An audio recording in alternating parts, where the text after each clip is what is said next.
Supreme court का बड़ा फैसला आ गया है। जोजी नदी के किनारे निर्माण पर रोक लगा दी गई है। बता दें कि 100 मीटर के दायरे में निर्माण पर रोक लगाई गई है। सुप्रीम कोर्ट ने निर्माण या विकास गतिविधियों पर रोक लगा दी है। बता दें कि जस्टिस विक्रमनाथ और संदीप मेहता की बेंच ने आदेश दिया है। सुप्रीम कोर्ट ने एनएलयू को एक प्रोजेक्ट सौंपने का आदेश दिया है।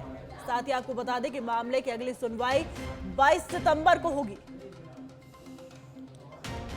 ये बड़ी खबर आ रही है। बता दें कि सुप्रीम कोर्ट का बड़ा फैसला है। जोजी नदी के किनारे निर्माण पर रोक लगा दी गई है। 100 मीटर के दायरे में निर्माण पर रोक लगा दी गई है। सुप्रीम कोर्ट का बड़ा फैसला यहां पे आया है। जोजी नदी के किनारे निर्माण पर रोक लगा दी गई है। साथ ही आपको बता दें कि 100 मीटर के दायरे में निर्माण पर रोक लगा दी गई है। सुप्रीम कोर्ट ने निर्माण या विकास कार्यों पर रोक लगा दी है। जोजी नदी के किनारे निर्माण पर रोक लगा दी है। बड़ा फैसला है सुप्रीम कोर्ट की तरफ से।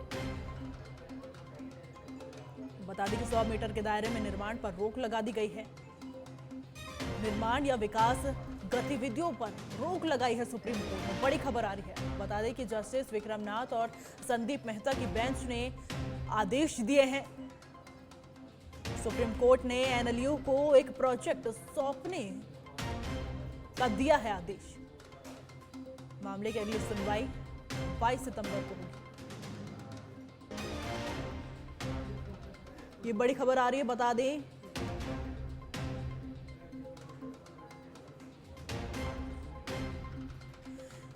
इसी खबर पे और जानकारी के लिए हमारे साथ हमारे संवाददाता प्रदीप जुड़ चुके हैं फोन लाइन पे। प्रदीप, जोजी नदी के किनारे निर्माण कार्य पर रोक लगा दी गई है, क्या कुछ जानकारी? जी खुशबू, अवश्य राजस्थान जोजी नदी के जो 100 मीटर का निर्माण का एरिया था जिसमें सुप्रीम कोर्ट का एक बड़ा आदेश था, उसी आदेश को लेकर उसके आसपास का जो क्षेत्र है उसमें किसी भी तरह का निर्माण नहीं हो सकेगा। उसी निर्माण को लेकर जोजी नदी जो लूणी के आसपास का जो पूर्ण रूप से इलाका है, जिस पर अगर देखा जाए तो सरकारी संस्थान रिको द्वारा भी एक कॉलोनी काटने की, यहाँ पर इंडस्ट्रियल कॉलोनी काटने की तैयारी की गई थी और उसके अलावा निजी कॉलोनी भी कटी गई थी। इसी को लेकर जो प्रदूषण फैल रहा था और प्रदूषण फैलने के साथ ही जिस तरह से पानी का बहाव था, नदियों के बहाव की अगर बात करें तो नदियों के बहाव के तहत ही जो विकास की गतिविधि थी उसी को लेकर सुप्रीम कोर्ट ने जो जोजी नदी को प्रदूषण को लेकर जो राजस्थान सरकार श्रीमती रजनीश के ऊपर गंभीर सवाल उठाए थे, उसी को लेकर एक बड़ा फैसला है और फैसले के साथ ही जो 100 मीटर का दायरा है अब उस पर किसी भी तरह की कार्य की रोक लगा रखी है। जी प्रदीप, आपसे ये भी जानना चाहेंगे कि 100 मीटर के दायरे में जो पहले से निर्माण थे उनको लेकर क्या कुछ एक्शन लिया गया है? अवश्य जिस तरह से पहले से नदी के औद्योगिक प्रदूषण क्षेत्र की अगर बात की जाए, सितंबर 2025 में जो अदालत है उसने स्वयं प्रसंज्ञान लिया था और उसी प्रसंज्ञान के तहत आसपास का जो इलाका था उसको काफी खाली करवा दिया गया था। लेकिन जो अभी निर्माण की अगर बात की जाए तो केवल रिको के माध्यम से ही वहां पर प्लॉटिंग काटने का और इंडस्ट्रियल एरिया देने की बात की गई थी और जो आसपास में जो एक निजी कॉलोनी थी उसको विकास करने की बात की गई थी।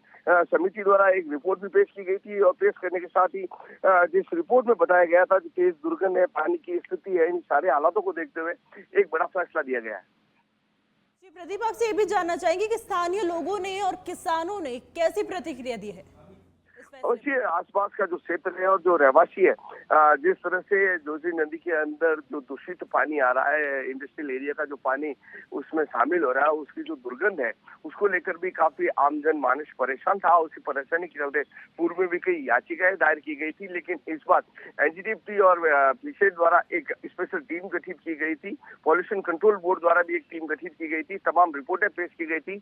उसी के आधार पर कई जगहों कार्रवाई को अंजाम दिया गया था और लेकिन काफी सख्ती के बाद में सुप्रीम कोर्ट और हाई कोर्ट के आदेश के बाद में इस तरह के कदम उठाए गए। प्रदीप, देखिए मामले की जो अगली सुनवाई है वो 22 सितंबर को है, तो उस सुनवाई में किन बिंदुओं पर चर्चा हो सकती है ये भी जानना चाहेंगे हम। अवश्य मुख्य रूप से अगर बिंदु की बात करें तो जो मुख्य बिंदु है उस नदी के आसपास से जो गुजरने वाले जो राह होगी उसी को लेकर जो 100 मीटर का दायरा है उसको छोड़ने की बात की गई थी। और प्रदूषण को लेकर अगर देखा जाए तो जो नाले के अंदर जो फैक्ट्रियों का जो गंदा पानी आता था जिसको लेकर जमीन बंजर हो रही थी, उसी बंजर जमीन को लेकर भी ट्रीटमेंट प्लांट पूरी अगर बात करें तो उसी को लेकर जो नदी और नाले की जो पाइपलाइन थी उसको भी दुरुस्त करने की बात की गई थी। शहरी क्षेत्र जो इंडस्ट्रियल एरिया था वो जो नदी से कनेक्ट था, इन सारी बातों को ध्यान में रखते एक अहम फैसला और जो अतिक्रमण हटाने की टीम थी उनको भी विशेष हिदायत दी गई थी। समय रहते इन सभी पर कार्य बिंदु पर विशेष ध्यान दिया जाए। जी बहुत बहुत धन्यवाद प्रदीप तमाम जानकारी के लिए। ये बड़ी खबर आ रही, बता दें कि जोजरी नदी के किनारे निर्माण कार्य पर रोक लगा दी गई है। 100 मीटर के दायरे में निर्माण पर यहां पे रोक लगा दी गई है। सुप्रीम कोर्ट का बड़ा फैसला।